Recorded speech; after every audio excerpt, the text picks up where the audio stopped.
Starting April 1st, 2026, working parents in Singapore will see the largest expansion of parental leave in the country's history.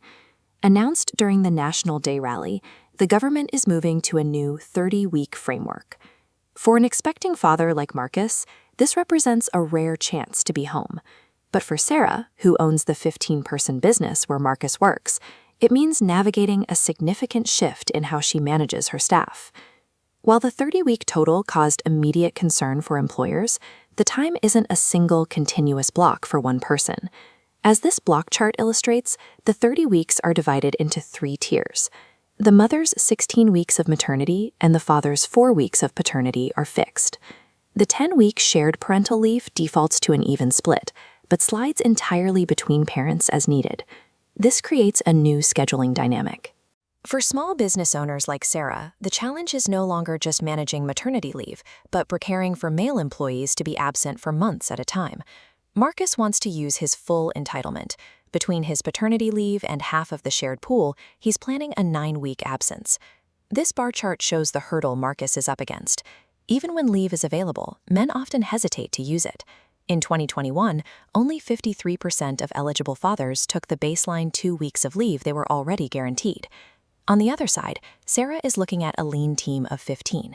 In a small operation, losing one person for 9 weeks means the remaining 14 have to absorb 100% of that workload. The tension here lives in the trade-off between Marcus's presence as a parent and the operational efficiency Sarah needs to keep the business running. To make this official, Marcus has to act quickly. He and his wife must finalize their sharing arrangement on the Life SG portal within 4 weeks of the birth. Marcus also has a legal obligation to Sarah. He must provide 4 weeks' notice before his leave starts. If they can't reach a mutual agreement on the timing, the law requires Marcus to take the leave in a single continuous block. The 2026 scheme removes a major barrier using 2 separate buckets. Under old rules, a father's leave reduced his wife's 16-week maternity quota. Now he uses the full shared pool without touching her maternity bucket at all.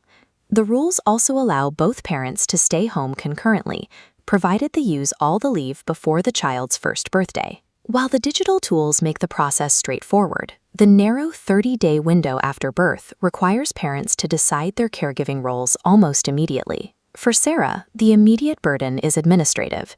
While Marcus is away, the company continues to pay his usual monthly salary. However, Sarah can then log into the government-paid leave portal to claim 100% reimbursement for the salary paid during his paternity and shared leave. This reimbursement is capped at $2,500 per week.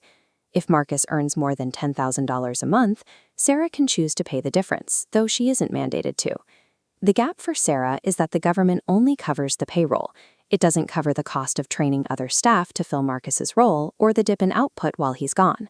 Because of those hidden costs, the Singapore National Employers Federation is actively lobbying the Ministry of Manpower for additional subsidies to help SMEs manage the overhead of temporary staff coverage.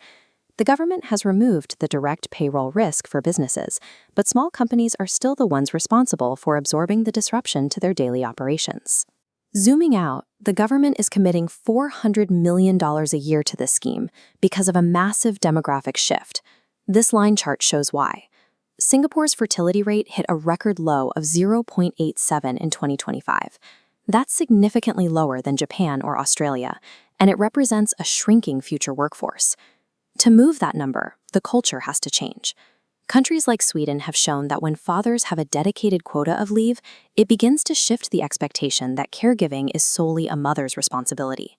The rules passed in Parliament provide the framework, but the success of a $400 million policy depends on whether fathers actually use the time and whether employers find ways to support it. The 2026 policy provides the financial bridge, but the actual shift happens when employees like Marcus feel secure enough to step away, and employers like Sarah have the resources to bridge the gap.